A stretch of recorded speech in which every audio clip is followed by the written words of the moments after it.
इतनी अच्छी ननद। मधु अपने बेटे यश के लिए दुल्हन ढूंढने में लगी थी, लेकिन जाने क्या बात थी कि यश किसी भी लड़की को देखकर हाँ ही नहीं करता था। छाया, पता नहीं जब भी शादी की बात करो ये यश गोल गोल बातें करके क्यों निकल जाता है। तो पता करना कहीं कोई और बात तो नहीं है। ठीक है मम्मी, मैं भैया से निकलवाने की कोशिश करती हूँ, आखिर उनके मन में क्या है। फिलहाल ना मेरी फ्रेंड जूही आ रही है, प्लीज़ आप उसके लिए चाय बना दो। अच्छा ठीक है, तुझे कहने की जरूरत नहीं है। यह जूही तो शक्ल से ही इतनी सीधी लगती है, उसे देखकर तो खुद ब खुद मेरा मन पसीज जाता है।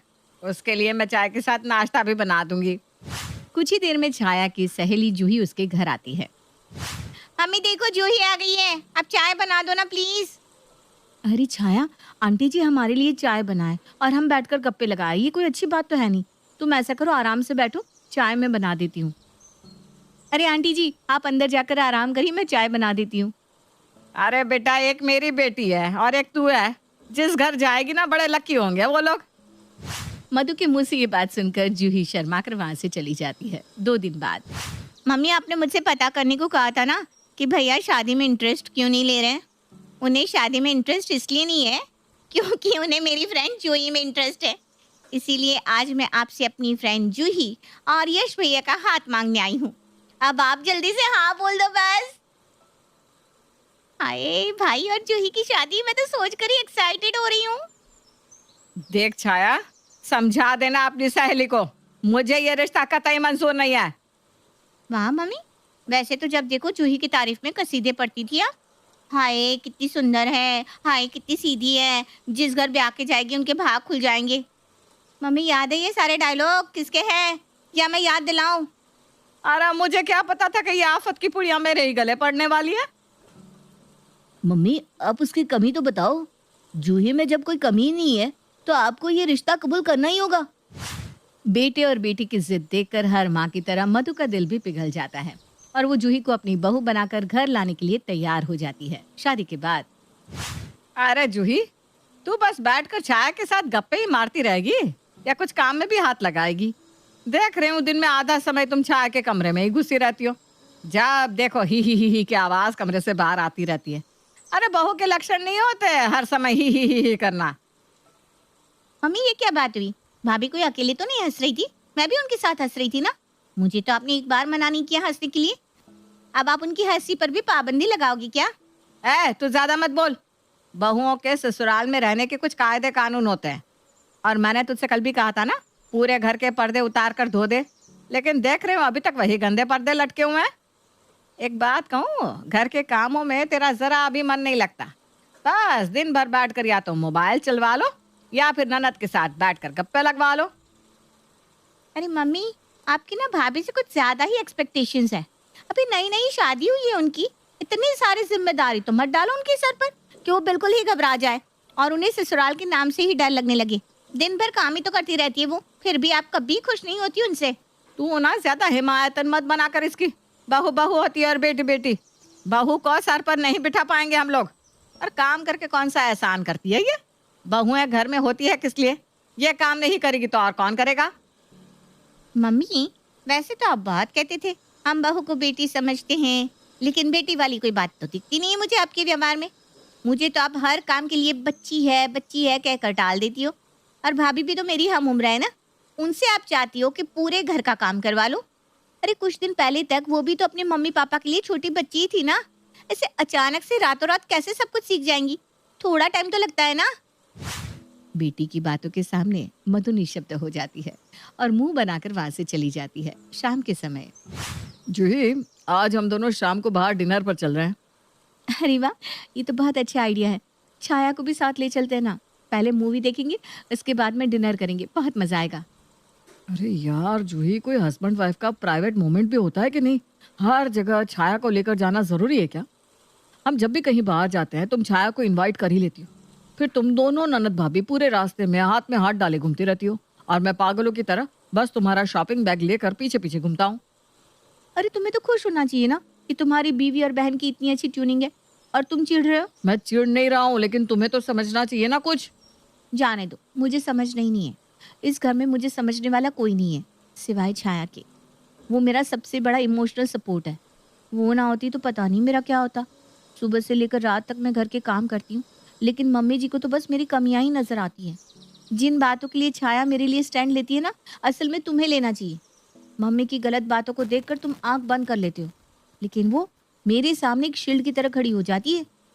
तुमने तो अपनी इच्छा से मुझसे शादी की है ना। कितने वादे किए थे तुमने कि सुख दुख में मेरा साथ निभाओगी, लेकिन बदले में क्या किया मेरे लिए बताओ। तुम्हारी बात बिल्कुल सही है जूही। मैं सच में शादी के बाद तुम्हारी तरफ देखना और तुम पर ध्यान देना मैंने बिल्कुल बंद कर दिया। मैं जानता हूँ मम्मी तुम पर कुछ ज़्यादा ही दबाव बनाती है, लेकिन फिर भी मैं चुप रहता हूँ। मम्मी को तो मैं बदल नहीं सकता, लेकिन वादा करता हूँ आज से घर के कामों में मैं तुम्हारी मदद किया करूँगा। अब तो तुम खुश हो ना? मुझे समझने के लिए थैंक यू यश। अगले दिन यश रसोई में जूही के साथ खाना बनाने में मदद कर रहा था। अरे देखो तो, आज से पहले तो कभी रसोई में आकर एक गिलास पानी भी नहीं पिया, और बीवी आ गई तो उसके साथ काम करवा रहा है। 4 लोगों का खाना नहीं बनता आजकल की लड़कियों से। कुछ देर बाद, अरे यश, इतनी दोपहर में छत पर क्या करने जा रहा है? बाहर बहुत धूप है बेटा।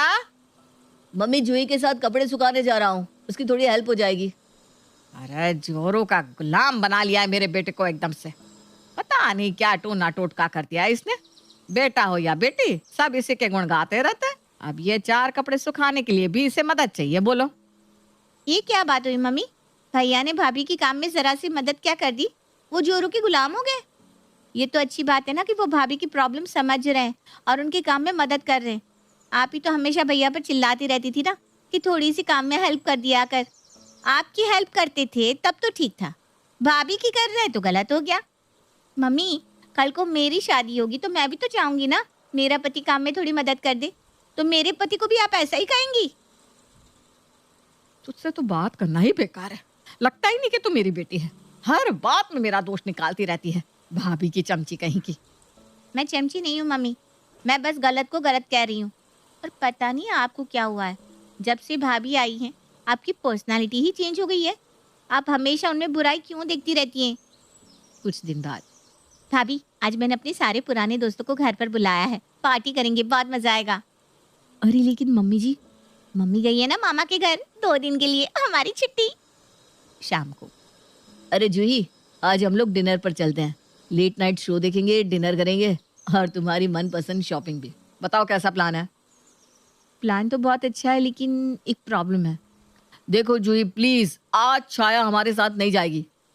बिल्कुल सही कहा, आज छाया साथ नहीं जाएगी, क्योंकि आज तो मैं भी नहीं जाऊंगी। आज छाया ने घर पर पार्टी रखी है, हमारे और भी दोस्त आ रहे हैं। क्या है यार ये सब? मुझे ऐसा लगता है कि शादी तुमने मुझसे नहीं छाया से की है। भाड़ में जाओ दोनों। अरे इसमें अपसेट होने की क्या बात है? ऐसे करो तुम भी हमारे साथ पार्टी ज्वाइन कर लो, बहुत मजा आएगा सच में। ठीक है, इसी बहाने तुम्हारे साथ थोड़ा टाइम स्पेंड करने को तो मिलेगा, वरना तुम तो भूल ही गई हो कि पति नाम का प्राणी भी घर में रहता है। शाम को, अरे वाह जूही, तुम तो इस ड्रेस में आज बहुत अच्छी लग रही हो। Thank you. आप भी जल्दी से रेडी होकर आ जाओ, तब तक मैं किचन में हूँ। यश तैयार होकर रसोई में आता है तो देखता है कि जूही जूस तैयार कर रही है। देखो तो जूही, मैं कैसा लग रहा हूँ? आप बहुत अच्छे लग रहे हैं भैया, और मैं जूही नहीं छाया हूँ। अरे लेकिन अभी तो ये ड्रेस जूही ने पहनी थी। पहनी थी नहीं, पहनी है। ये देखो, हम दोनों ने सेम ड्रेस पहनी है, और ये दोनों ड्रेस मेरी प्यारी ननद रानी छाया लेकर आई है, ताकि हम दोनों की जोड़ी एकदम बेमिसाल लगे पार्टी में। भैया और भाभी की शादी के 6 महीने पूरे होने की खुशी में ही मैंने आज ये पार्टी रखी है, और इस मौके पर ये मेरी तरफ से आप दोनों के लिए तोहफा। तोहफा? हाँ भैया, आप दोनों अपनी हाफ एनिवर्सरी मनाने मनाली जा रहे हो। ये रही आपकी टिकट और होटल की बुकिंग।